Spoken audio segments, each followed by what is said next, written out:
बात संभल की। संभल में इस साल सैयद सलार मसूद गाजी की याद में लगने वाला निजा मेले का आयोजन अब नहीं होगा। पुलिस ने आयोजकों से साफ कह दिया है कि लुटेरों के नाम पर मेले के आयोजन की अनुमति उन्हें नहीं दी जाएगी। संभल में होली के बाद हर साल दरअसल सैयद सलार मसूद गाजी की याद में निजा मेला का आयोजन किया जाता था और इस आयोजन को लेकर दूसरे समुदाय के लोगों ने पुलिस प्रशासन के सामने आपत्ति की थी। रिपोर्ट देखिए आप। सलार गाजी के नाम से जो लुटेरा था उसकी याद में कोई भी मेला आयोजित नहीं होगा। तो बताओ सेनापति कौन था गजनवी का? संभल में सैयद सलार मसूद गाजी की याद में लगने वाले नेजा मेले का आयोजन नहीं होगा। प्रशासन ने साफ कर दिया है कि किसी लुटेरे और आताताई के नाम पर मेले का आयोजन नहीं होगा। एसपी श्रीश चंद्र ने संभल में नेजा कमेटी के मेला आयोजकों को जमकर फटकार लगाई। इतिहास कहता है, इतिहास अगर आप कहते हो नहीं था तो बताओ कि फिर कौन लूटा था? महमूद गजनवी का सगा भांजा था, उसका सेनापति था, इस देश में लूट मार कत्लेआम किया था। यह इस लुटेरे की याद में किसी भी स्तर के मेले का आयोजन गुनाह है। संभल में होली के बाद सैयद सलार मसूद गाजी की याद में नेजा मेला लगाया गया था। पिछले साल भी इस मेले का आयोजन नहीं हो पाया था और पुलिस प्रशासन ने साफ कर दिया कि लुटेरे की याद में कुरीतियों को मानने की इजाजत नहीं दी जाएगी। नेजा मेला मुख्यतः सैयद सलार मसूद गाजी की याद में मनाया जाता था, जो कि एक लुटेरा था। सोमनाथ मंदिर सहित अनेक मंदिरों को लूटा था, हत्याएं की थी और महमूद गजनवी का सगा भांजा और उसका सेनापति था। और एक लुटेरे और हत्यारे की याद में इस तरह का मेला आयोजन किया जाना देशद्रोह है और किसी भी तरह के से इस आयोजन को नहीं किया जाना चाहिए, यह उनको बताया गया है। और कुरीत के रूप में अगर यह मनाया जाता रहा है तो वह ऐतिहासिक तथ्यों को समझें। नेजा कमेटी का कहना है कि अब वो मजिस्ट्रेट के पास जाएंगे और वहां से मदद नहीं मिली तो कोर्ट का दरवाजा खटखटाएंगे।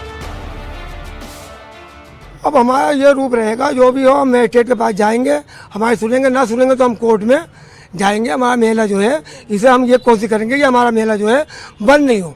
हमें आदेश हुआ है एसपी साहब का कि आप नेजा नहीं मनाएंगे, ढाल नहीं लगाएंगे।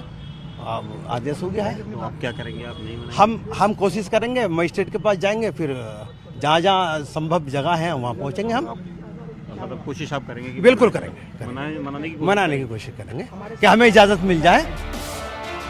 सैयद सलार मसूद गाजी कौन था? महमूद गजनवी की गिनती दुनिया के सबसे क्रूर शासकों में होती है। सैयद सलार मसूद गाजी इसी गजनवी का भांजा था और उसकी सेना का सेनापति था। 1001 ईस्वी में दोनों ने भारत की तरफ रुख किया था और इसके बाद एक एक कर भारत के हिंदू आस्था पर हमला किया। पुलिस प्रशासन की तरफ से तय कर दिया गया है कि आक्रमणकारी महमूद गजनवी के सेनापति सलार मसूद गाजी की याद में लगने वाला नेजा मेला इस बार नहीं लगेगा। वहीं संभल की जामा मस्जिद में रंगाई पुताई का काम तेजी के साथ में किया जा रहा है। इलाहाबाद हाई कोर्ट के रंगाई पुताई और लाइटनिंग के लिए 7 दिनों का समय दिया गया था। इसमें सिर्फ 2 दिन बचे हैं। ईद को देखते हुए इलाहाबाद हाई कोर्ट ने मस्जिद में रंगाई और पुताई की इजाजत दी है। न्यूज़ 18 के लिए ब्यूरो रिपोर्ट। के जंतर मंतर पर वक्फ संशोधन बिल के खिलाफ मुस्लिम पर्सनल लॉ बोर्ड के नेतृत्व में एक बड़ा प्रदर्शन हुआ। कांग्रेस, समाजवादी पार्टी, ओवैसी समेत कई राजनीतिक दलों ने इसका समर्थन भी किया। प्रदर्शनकारियों का आरोप है कि ये बिल वक्फ संपत्ति पर कब्जा करने की साजिश है। वहीं बीजेपी ने सरकार के खिलाफ साजिश करने का आरोप लगाया। समझिए रिपोर्ट में आप।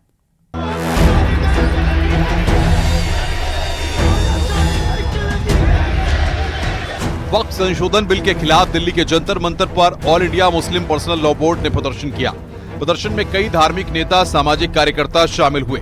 धरने में कांग्रेस, टीएमसी, आरजेडी, जेएमएम, आप, NCP, Samajwadi party, AIMIM, DMK, Akali Dal, Shiv Sena के प्रतिनिधि शामिल हुए।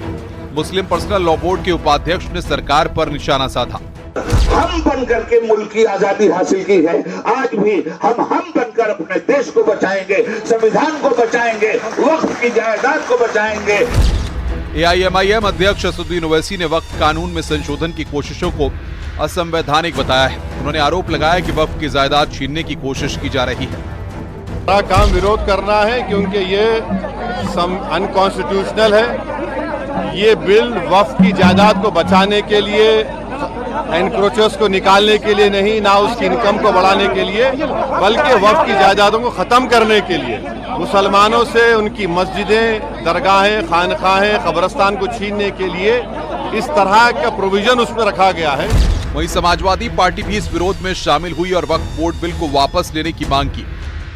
यकीनन हम उस अपने अधिकार का इस्तेमाल करते हुए आज सड़क पर उतर करके धरना कर रहे हैं और संसद के अंदर भी हमने विरोध किया है, मजबूती से विरोध करेंगे। हम चाहते हैं इस देश के अंदर जो है, जो बिल जबरदस्ती सरकार थोपना चाहती है वो खत्म हो, वो वापस होना चाहिए। वक्फ संशोधन बिल पर मुस्लिम पर्सनल लॉ बोर्ड के विरोध को कांग्रेस ने सही बताया है कि मसला अभी एकदम ये आप सोच रहे हैं कि अभी हम प्रदर्शन होगा और एकदम सरकार वापस ले लेगी, ऐसा कुछ नहीं होने जा रहा है। लेकिन लोगों को जागरूक रहना चाहिए, लोगों को जानना चाहिए। आज ये हमारे साथ हो रहा, कल दूसरों के साथ भी हो। वक्फ संशोधन बिल पर मायावती का भी बयान सामने आया। उन्होंने कहा कि वक्त रहते अगर समस्या सुलझ जाती तो अच्छा रहता। पिछले कुछ समय से वक्फ बोर्ड पर भी सत्ता व विपक्ष द्वारा जो राजनीति की जा रही है, तो ये भी अति चिंता की बात है। और यदि ये मामला समय रहते आम सहमति से सुलझा लिया जाता तो ये ज्यादा बेहतर। वक्फ संशोधन बिल को लेकर बनाई गई जेपीसी के चेयरमैन रहे बीजेपी सांसद जगदम्बिका पाल ने प्रदर्शन पर सवाल खड़े किए। उन्होंने कहा कि अभी तो संशोधनों के बाद बिल पेश भी नहीं किया गया है, ऐसे में विरोध का कोई मतलब नहीं है। बिल अभी आया भी नहीं, कानून बना भी नहीं, किस सवाल पे आज जंतर मंतर पे all India Muslim personal law board हो, जमायत उलमा हिंद हो या ओवैसी की पार्टी AIMM हो या विपक्ष की पार्टियों को नेताओं को बुलाया जा रहा है। ये केवल सियासी तकरार है, लोगों के मन में गुमराह किया जा रहा है। All India Muslim personal law board के जंतर मंतर पर प्रदर्शन पर बरीली से शहाबुद्दीन रजवी बरेलवी ने नाराजगी जताई है। उनका कहना है कि मुस्लिम पर्सनल लॉ बोर्ड अपने मकसद से भटक चुका है। मुस्लिम पर्सनल लॉ बोर्ड अपने असल मकसद से भटक गया है और पहले बोर्ड में कोई भी पॉलिटिकल शख्सियत को ओहदा या मेंबर नहीं बनाया जाता था। कांग्रेस के पूर्व नेता आचार्य प्रमोद कृष्णम ने all India Muslim personal law board पर बड़ा हमला बोला है।